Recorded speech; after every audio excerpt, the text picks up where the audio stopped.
One of the biggest problems business owners are facing today is identifying when and what type of help they should get. Should they automate? Should they use AI? Should they get a virtual assistant? Should they hire somebody to work in their office?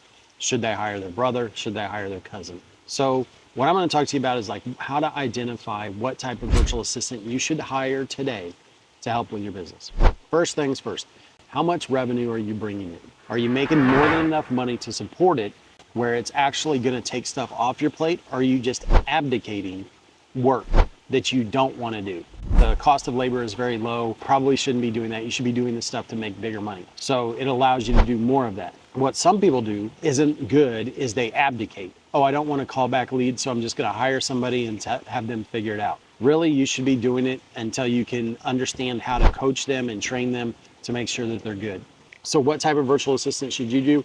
Generally, there's two types that people start with. These are the first two types. They either start with an administrative or a one to help with digital marketing. What the admin does is it takes all those paperwork tasks that you're doing, no matter the industry, like if you're a real estate agent, writing up the listing agreements to take on a listing appointment, turning in the office paperwork, making sure that you get the seller's disclosure from all your listings, make sure you get all the buyer's agreements signed properly for all your buyers, and just keeping it in file, whether it's .loop or SkySlope, make sure it gets every there. So when your office is going to pay you the check, it's time to get paid, they want to make sure that everything's there. Administrative is usually one of the first hires, or it's digital marketing. What that takes up is your video editing, making sure you're producing content. A lot of people talk SEO as search engine optimization, but as Neil Patel tells it, it's search everywhere optimization.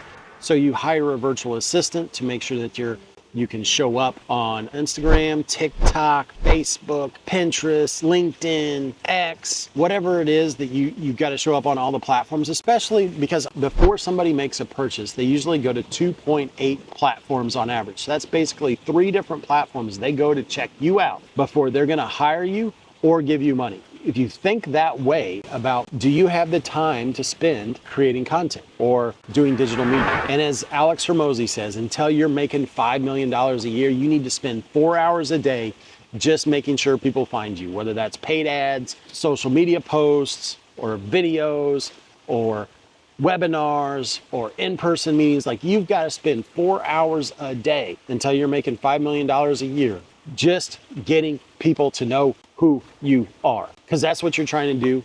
And as this goes on, as more and more as the clientele wants to learn more about you before they decide to hire you, it's going to become more and more important that we do that. So when you're looking to start a business, that's usually the first 2 places to start. If you have a ton of leads or prospects that you haven't gotten to, you're calling, you're getting so many, you're not able to contact them regularly, then that's where you go into a database manager or some type of caller to get in there and warm them up and get them to the people who can make the closings.